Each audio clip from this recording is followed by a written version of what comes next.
Sabe aquela situação? A gente conhece alguém super inteligente, um gênio mesmo, que de repente toma uma decisão que, nossa, não faz sentido nenhum. E do outro lado tem aquela pessoa com um intelecto, digamos, mais comum, que parece que desliza pela vida, cheia de sucesso. Pois é, existe um poder meio oculto por trás disso tudo, e é exatamente esse poder que a gente vai desvendar hoje. E olha, isso não é papo novo, não. Pensa só, mais de 2000 anos atrás, o filósofo Aristóteles já tinha sacado a essência da coisa. Essa frase dele é genial. Ele não está dizendo pra gente não sentir raiva, de jeito nenhum. A questão é ter o domínio da raiva. E é essa maestria, sabe? Essa arte de gerenciar o que a gente sente, que a gente vai mergulhar fundo agora. E isso joga a gente bem no meio de um mistério que, convenhamos, intriga todo mundo há muito tempo. Se ter um QI altíssimo não garante sucesso nem felicidade, qual é então a peça que está faltando nesse quebra-cabeça gigante que é a vida? Pois é, todo esse paradoxo aponta para uma coisa bem fundamental. Existe, sim, outro jeito de ser inteligente. Um tipo de inteligência que não dá para medir numa prova de matemática, sabe? É uma que comanda o nosso mundo aqui dentro e, claro, o jeito que a gente se conecta com os outros lá fora. Então, a grande chave para entender isso é sacar que a gente funciona com duas mentes. De um lado, tem a mente racional. É aquela que pensa, que analisa, que faz a listinha de prós e contras. E do outro, a mente emocional, que, bom, ela sente, ela reage e às vezes ela simplesmente grita: "Eu quero isso agora". É só lembrar da última vez que uma comprinha por impulso aconteceu. Foi uma briga feia entre essas duas mentes. E a gente sabe muito bem quem ganhou, né? Para a gente entender essa batalha interna, a gente precisa fazer uma pequena viagem no tempo, mas pela evolução do cérebro humano. Porque, veja bem, ele não apareceu do nada, prontinho. Ele foi construído em camadas que nem uma cidade que vai crescendo com o tempo.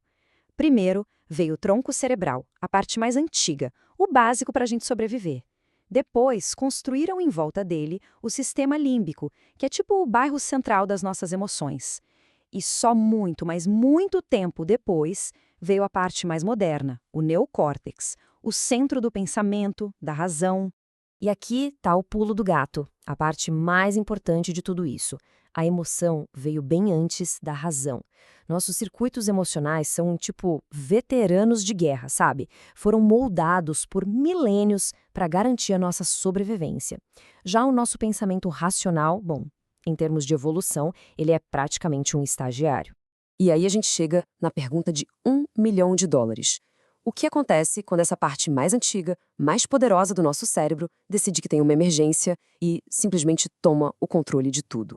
Bom, o psicólogo Daniel Goleman deu um nome perfeito para essa experiência que com certeza todo mundo já viveu. Ele chama de sequestro emocional. Sabe como é?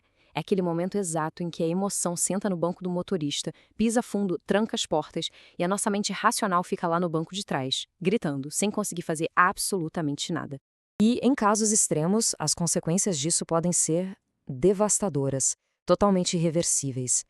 Esse relato do Richard Robles é um lembrete bem pesado do poder que esse sequestro tem. Ele descreve exatamente isso, uma perda total de controle, uma explosão por dentro que simplesmente apagou a capacidade dele de pensar. Tá, mas quem é que aperta esse botão de pânico no cérebro? Essa estrutura bem pequena em forma de amêndoa chamada amígdala. Pensa nela como se fosse o segurança da balada do cérebro, a sentinela emocional. Ela fica o tempo todo de olho em tudo, se perguntando: isso é uma ameaça? Preciso reagir? É para agora? E o mais interessante é entender como isso acontece. É que existe um segredinho aqui, uma espécie de atalho no cérebro. Enquanto a maioria das informações que a gente recebe pega a estrada principal, aquela mais longa que vai até o neocórtex para ser analisada com calma, um sinal mais cru, mais primitivo, pega essa via expressa direto para a amígdala. É exatamente por isso que alguém dá um pulo para trás quando vê uma coisa no chão que parece uma cobra, antes mesmo de o cérebro racional ter tempo de avisar: opa, calma, é só uma mangueira. A amígdala já tocou o alarme e reagiu. Ela não esperou a informação completa, ela agiu com base num palpite. E isso, em resumo, é a definição perfeita de um sequestro emocional. É a amígdala declarando estado de emergência, assumindo o controle total e ativando a resposta de lutar ou fugir, tudo isso antes que a parte lógica do cérebro tenha a chance de sequer dizer: ei, espera um pouco, vamos analisar isso direito? Esse mecanismo todo é incrivelmente rápido, mas também é bem impreciso. É um sistema que foi feito para ser rápido e sem frescura, sabe? O objetivo não é a precisão. Isso era perfeito para salvar a gente de um tigre dente de sabre lá na savana. O problema é que não é tão bom assim para lidar com as coisinhas da vida moderna, né? Tipo um e-mail meio torto do chefe que a amígdala pode interpretar como uma ameaça de morte. E aí fica a pergunta, né? Se todo mundo tem esse sistema de alarme super sensível dentro da cabeça, a gente está condenado a ser refém dessas explosões para sempre? Ou será que tem um jeito de treinar essa nossa equipe de segurança interna para ela ser um pouquinho mais criteriosa antes de apertar o botão vermelho? Felizmente, a resposta é um gigantesco sim. E a habilidade que permite a gente fazer isso tem nome: inteligência emocional, que nada mais é do que a capacidade de sacar o que está acontecendo aqui dentro, de gerenciar essas emoções e, a partir daí, conseguir perceber e lidar muito melhor com as emoções das outras pessoas também. E aqui tem um ponto super importante. Inteligência emocional não tem nada a ver com suprimir emoções, com fingir que não sente raiva ou tristeza. Nada disso. É sobre trazer inteligência para as emoções.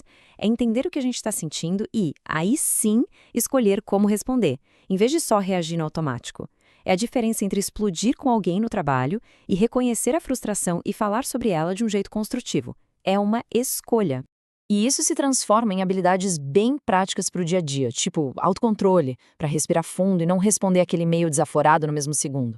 Empatia, para tentar entender de verdade o lado da outra pessoa. Persistência, para não jogar tudo pro alto no primeiro obstáculo. E, claro, automotivação, para usar as nossas emoções como combustível para alcançar os nossos objetivos. E agora vinha a melhor notícia, talvez a parte mais poderosa de toda essa conversa. Ao contrário do QI, que é mais ou menos fixo durante a vida, a inteligência emocional não é um dom especial que algumas pessoas nascem com ele e outras não. Não, ela é uma habilidade. E como toda habilidade, ela pode ser aprendida, pode ser praticada e pode ser melhorada por qualquer pessoa. O que nos leva de volta, fechando o círculo, lá no Aristóteles.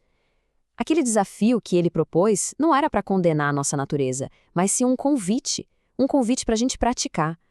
No fundo, há mais de 2000 anos, ele já estava descrevendo o grande objetivo da inteligência emocional: dominar essa arte de sentir, da maneira certa. E assim, a gente termina com uma reflexão. Agora que a gente sabe que tem essas duas mentes sempre conversando e que a emoção pode a qualquer momento sequestrar a razão, a pergunta que fica é: como é que cada um de nós pode, no dia a dia, começar a trazer mais inteligência para as nossas próprias emoções?